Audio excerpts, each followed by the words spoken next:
Silver just punched through $80 per ounce, and right now 4 major banks are staring down $4 billion in margin calls that could unravel their entire derivatives books.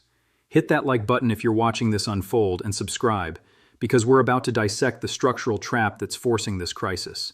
No hype, just the mechanics. This isn't some random spike driven by retail frenzy or meme stock madness. Banks didn't wake up short 200 million ounces of silver because they felt like it. They did it because the system's incentive structure demands they provide liquidity in a paper market that's ballooned to 50 times annual physical mine supply. Non-US bullion banks, think HSBC, UBS, Societe Generale, hold net short positions equivalent to 205 million ounces as of the latest bank participation report from January 2026. That's 33% of total COMEX open interest, concentrated in fewer than 20 institutions. When silver rips from $70 to $80 in weeks, mark-to-market losses hit billions overnight, triggering initial margin hikes from the CME, 30% jumps in days, pushing requirements per contract from $22,000 to over $32,000.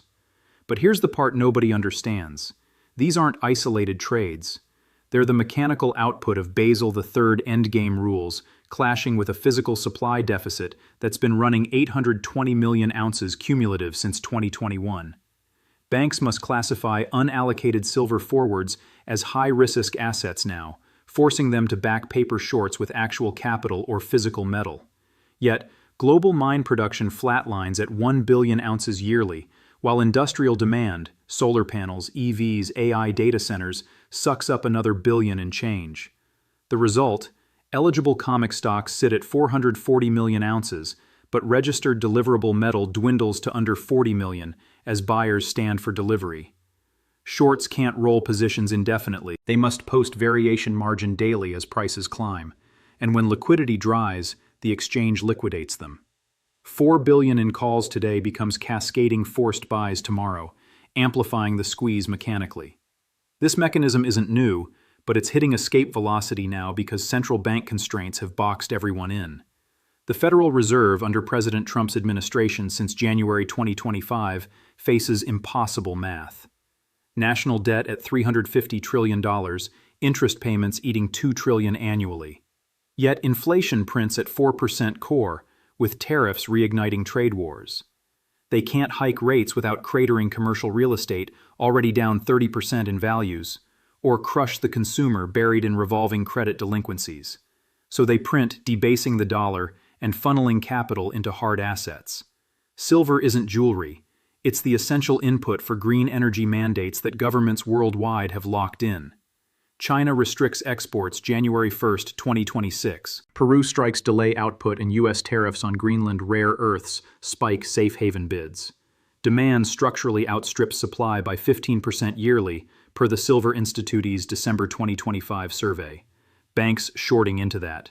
It's not greed. It's survival, in a game where providing futures liquidity lets them earn spreads on client flows while hedging elsewhere. Or so they thought. And this is where things get dangerous. Let's walk the causal chain step by step, because understanding the transmission mechanism is how you see the dominoes before they fall. Start with positioning. CFTC data shows non-US banks piled into shorts during the consolidation phase late 2025, when silver dipped to $65 amid dollar strength. Incentive. Earn carry on the spread between paper shorts and physical longs they lease from vaults. But, second-order effect. COMEX margins ratchet up. December 30th, 2025, 30% in one shot, because speculative shorts hit unmanageable levels. 43,000 net contracts across 17 banks. That's 215 million ounces hypothecated against a registered inventory that's 1/5 if that size. Third order, physical buyers from ETFs to manufacturers refuse to sell back, draining vaults. Spot premiums detach. Physical bars trade 5% over futures in London, 10 in Shanghai, forcing shorts to buy spot to deliver, inverting the basis and sparking arbitrage on wines. Now layer in policy transmission. Central banks bought gold aggressively last year, over 1,000 tons. But silver, negligible reserves mean no backs stop. Fed balance sheet at $9 trillion. can't expand infinitely without velocity spiking inflation to 7% as velocity mechanics dictate. Trump's re-election locks in fiscal stimulus, tariffs averaging 20% on imports, deficits projected at $3 trillion yearly, devaluing fiat and mechanically bidding up commodities. Banks face Tier 1 capital squeezes under Basel. Silver derivatives now risk-weighted at 1,250%, same as uncollateralized loans. A short position that was zero-risk alpha yesterday becomes a balance sheet black hole today. Incentive flips, cover shorts, or face regulatory hammers. But covering means buying futures, which lifts prices, triggering more variation margin, a self-reinforcing feedback loop rooted in leverage math. Zoom out to institutional behavior. U.S. banks like J.P. Morgan flipped net long by December 2025, covering 17,000 shorts and adding 10,000 longs per SPAT analysis. Why? Risk avoidance. They custody 750 million ounces physical already per OC derivatives reports. Non-U.S. players didn't get the memo or can't unwind without imploding. Scotia with 72 million ounces short. BNP Paribas 54 million at $80 from 31 average entry. Losses clock 1.9 billion, and so on. Aggregate to 4 billion across the group as prices hit the mark. And that's conservative. Add OTC forwards on reported in CFTC data, and it's double. Capital flow logic. Pension funds rotate from bonds yielding 4% into metals as real yields go negative. Retail joins via SLV. Inflows hitting record highs, January 2026. Supply mine output peaks. Recycling can't fill gaps. Structural deficit forces prices higher, mechanically pressuring shorts. But here's the part nobody understands about the psychology overlay. It's not fear driving this. It's positioning exhaustion. Banks aren't panicking yet because they lend each other in the interbank market, rolling margins overnight. Yet liquidity thins. Repo rates spiked to 5% last week as silver volatility indexes hit 20-year highs. One bank fails a call, and it cascades. Creditors demand full collateral freezing flows. Remember Bear Stearns' 2008 $2 billion in metals shorts contributed to the spark masked by mortgages. Today, no TARP bailout appetite post-Trump. Dodd-Frank stress tests flag commodities desks as systemic risks. Second-order hedge funds long gamma pylon. Algos front-run liquidations. Third-order physical hoarding accelerates. COMEX deliverable drops below 20 million ounces. Prices don't need to hit 100 for pain. $80 forces deleveraging. This chains into debt dynamics trapping policymakers. U.S. debt to GDP at 130%.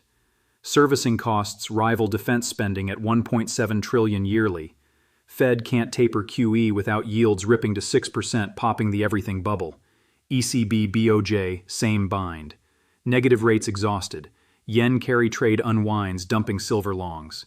No, reverses to covers. Global synchronization. Silver as dollar hedge shines brightest in debasement regimes. Institutional mandates force allocations. BlackRock's iShares flows up 40% year over year. Supply inelastic. New mines take 7 years. Juniors starved of capital post-2008. Incentive structure locks higher prices. Shorts are the friction burning capital until they exit.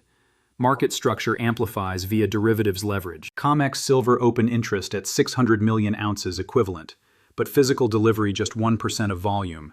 Paper overhang lets banks short with minimal metal earning theta decay on rolls. But when basis blows out, positive futures below spot, arbitragiers buy paper, stand for delivery, drain vaults. January 2026 saw registered stocks halve in weeks. Banks must source physical at premiums, posting it as collateral, tying up balance sheets, transmission to equities. Miners like Wheaton up 200%, but shorts borrow shares creating synthetic supply until margin calls hit there too. Full circle, everything traces to fiat debasement math. 1% inflation transfers $1 trillion in purchasing power yearly. Silver captures it asymmetrically due to beta to gold times 3. Currency debasement cements inevitability. Dollar M3 up 20% since 2024. Yet silver only from 30 to 80, undervalued by historical ratios. Gold-silver ratio compressed to 60 from 80, signaling catch-up. Banks shorting into monetary expansion. It's fighting gravity. Policy solutions like margin hikes worsen it.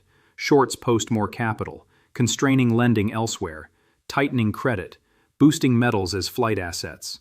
Impossible trinity. Can't have free capital flows, fixed exchange rates, independent monetary policy. Tariffs break the first, forcing debasement. By the end of this video, you'll see why this $4 billion hit is just the opening salvo. Project forward. Mechanisms persist, so outcomes follow.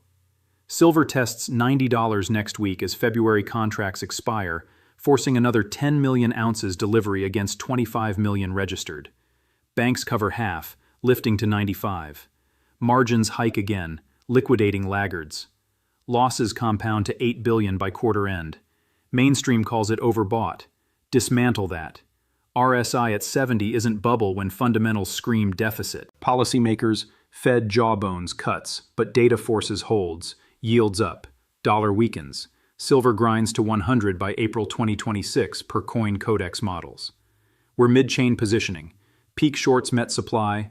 Trough policy debasement accelerator floored. If non-US banks roll 40% positions, they need 80 million ounces, physical. Impossible without price bids. ETFs absorb half miners, the rest at premiums. Second order. Dollar drops 5%, quarterly silver betas up 15. Third industrial. Ustrial users forward by locking floors at 90. No recession cushions. AI boom devour silver at record paces. 500 million ounces for photovoltaics alone this year. Blunt assessment. This structural unwind isn't speculation, it's math unfolding. Banks lose because they bet against supply-demand physics in a leveraged paper casino. For positioning principles, grasp flows over headlines. Capital flees fiat traps into scarce assets when incentives align. Physical over paper allocation under 10% portfolio max. But time to causal shifts like this. Not advice, just logic from cycles watched since.com.